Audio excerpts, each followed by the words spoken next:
दोस्तों, मैं इस वीडियो में स्वामी जी की 3 कहानियाँ डिस्कस करने वाला हूँ। हर कहानी बहुत कुछ सिखाती है, एक भी कहानी मिस मत करना। So let's start the video.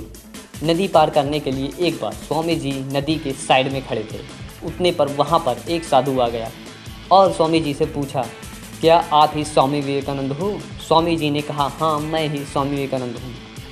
इस पर साधु ने वापस सवाल पूछा कि यहाँ आप क्या कर रहे हैं? स्वामी जी ने बोले, मैं नाव का इंतज़ार कर रहा हूँ ताकि मैं नदी पार कर सकूँ। इस पर साधु ने ज़रा शक की नज़र से पूछा, क्या तुम सही में स्वामी विवेकानंद हो? स्वामी जी ने फिर से कहा, हाँ, मैं ही स्वामी विवेकानंद हूँ। इतने पर साधु ने कहा, तुम्हारा इस दुनिया में इतना नाम है, इतने लोग तुम्हें जानते हैं, तुम्हारा आदर करते हैं, तुम एक मामूली नदी नहीं पार कर सकते? इतना बोलकर साधु ने पानी के ऊपर चलकर नदी पार की और वापस पानी से चलकर स्वामी जी के पास आया। देखो, मेरे पास इतना ज्ञान है, लेकिन फिर भी मुझे कोई नहीं जानता। मैं इतना ज्ञानी होने के बावजूद भी लोग मुझे नहीं पहचानते। तो तुम्हारे पास ऐसा कोई ज्ञान नहीं है, फिर भी लोग तुम्हें इतना मानते हैं। इस पर स्वामी जी ने मुस्कुराकर साधु से कहा, तुम्हें ये विद्या सीखने में कितना समय लगा? साधु बोले, 15 साल।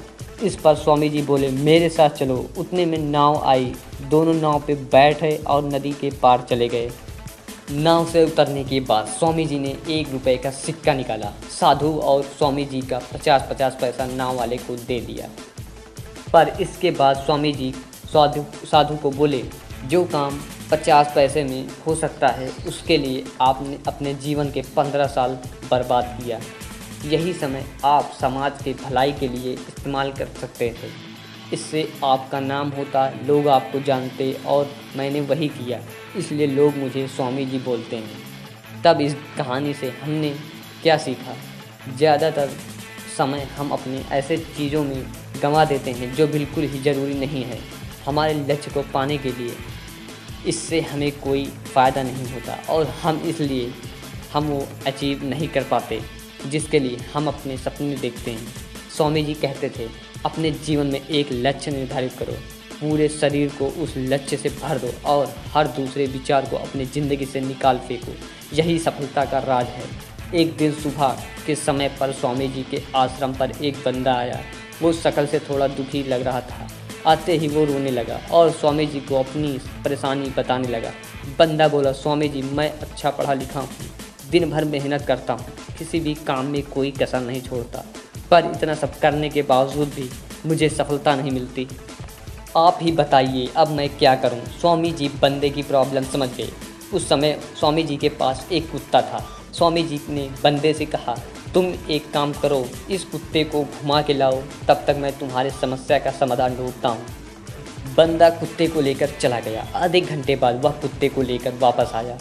तब स्वामी जी ने देखा, कुत्ता ज़ोर ज़ोर से हाँफ रहा था और बंदा बिल्कुल नॉर्मल था। इस पर स्वामी जी ने पूछा, कुत्ता हाँफ क्यों रहा है?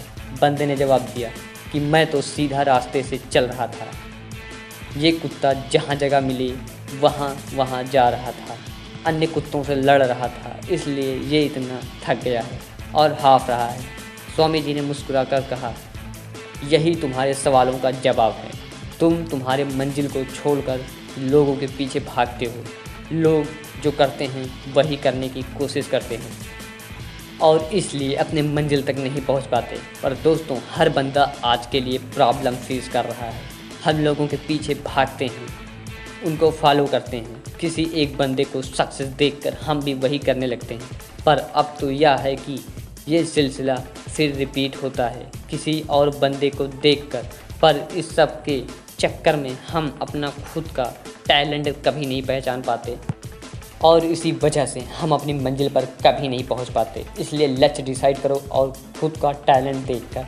अगर आप स्वामी जी के लाइव के कुछ हिस्से सुनोगे तो आप समझ जाओगे कि स्वामी जी ध्यान को कितना इम्पोर्टेंट देते थे, क्योंकि यही वो चीज़ है जो आपका दिमाग तेज करती है और आपकी प्रोडक्टिविटी बढ़ाती है। स्वामी जी इतनी सारी चीज़ें याद रख पाते थे, इतना अच्छा सोच पाते थे।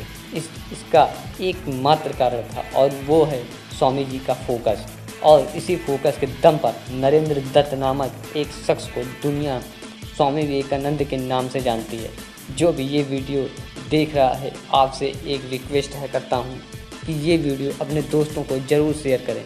शायद ये वीडियो उनकी लाइफ में कुछ पॉजिटिव चेंज ला सके।